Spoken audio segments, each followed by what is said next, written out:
I'm Nancy Cavey, National ERISA and Individual Disability Attorney. Welcome to Winning Isn't Easy. Before we get started, I have to give you a legal disclaimer. This podcast is not legal advice. The Florida Bar Association says I have to say it, so I said it, but nothing will ever stop me from giving you an easy to understand overview of the disability insurance world, the games that carriers play, and what you need to know to get the disability benefits you deserve. So off we go with today's episode. Do you have fibromyalgia? If so, today's podcast for you. But if you don't have fibromyalgia, I think you can still learn lessons from this podcast. I'm going to talk about three things today. First, fibromyalgia and how disability carriers evaluate fibromyalgia claims, how disability carriers actually view fibromyalgia claims, and forms fibromyalgia and your claim. Let's take a break for a moment before we get into this episode.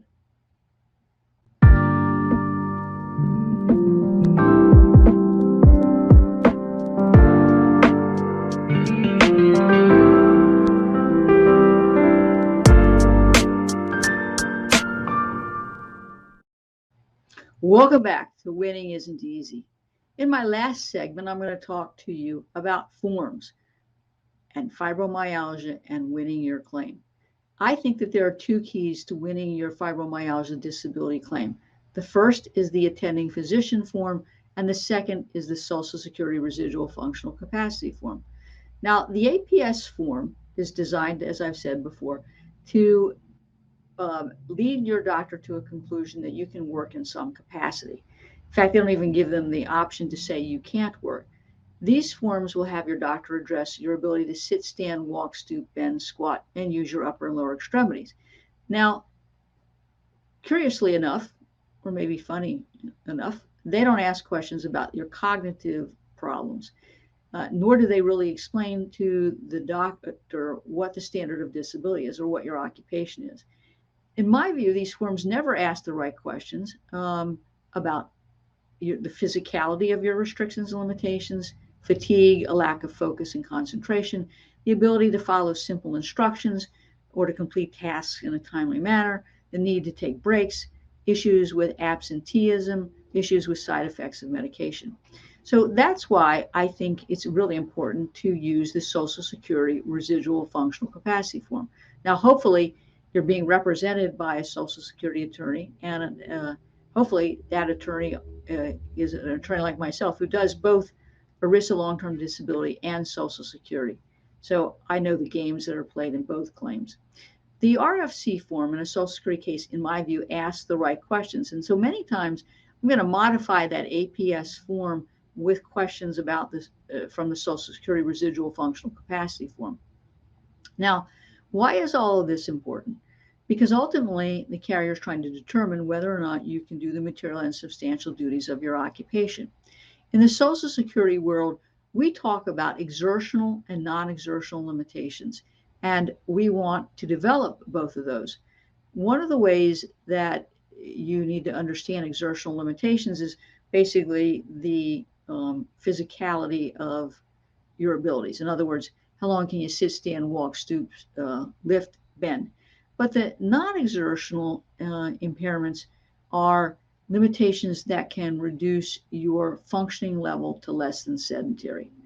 Having less than a sedentary work capacity is the key to winning generally both your LTD case and your Social Security case. Sedentary work is an ability to lift only 10 pounds at a time, sit for 6 hours, occasionally walk and stand 2 hours for an 8-hour day.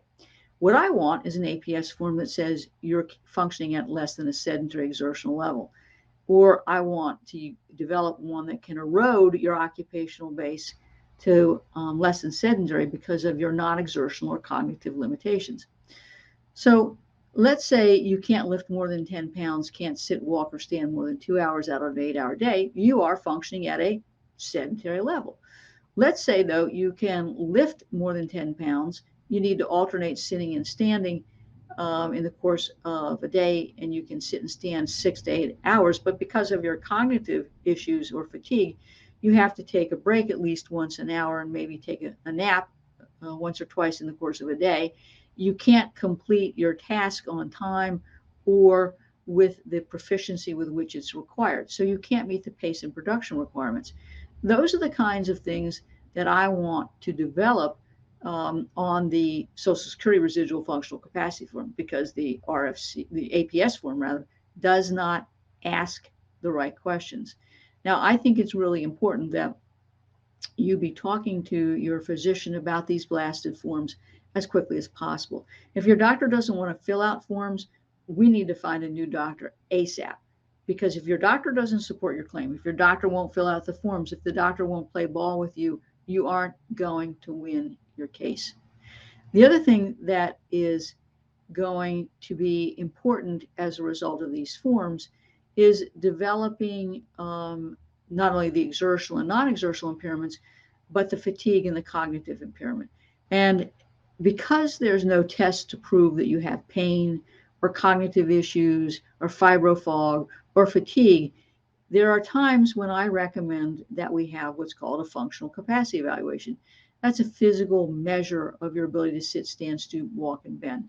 But better yet, I try to have my clients undergo a cardiac pulmonary exercise test, a CPET test. Now, there can be 1-day tests, 2-day tests, but it's hard to find somebody who can perform them, and they can be expensive. That is the best way to objectively demonstrate your pain, your fatigue, the problems that you have from a cognitive standpoint. You can also potentially get neuropsychological testing, but if I had a choice, I would prefer a CPET exam. Now, part of filling out these forms is the fact that your doctor relies on your complaints when you go in to see them.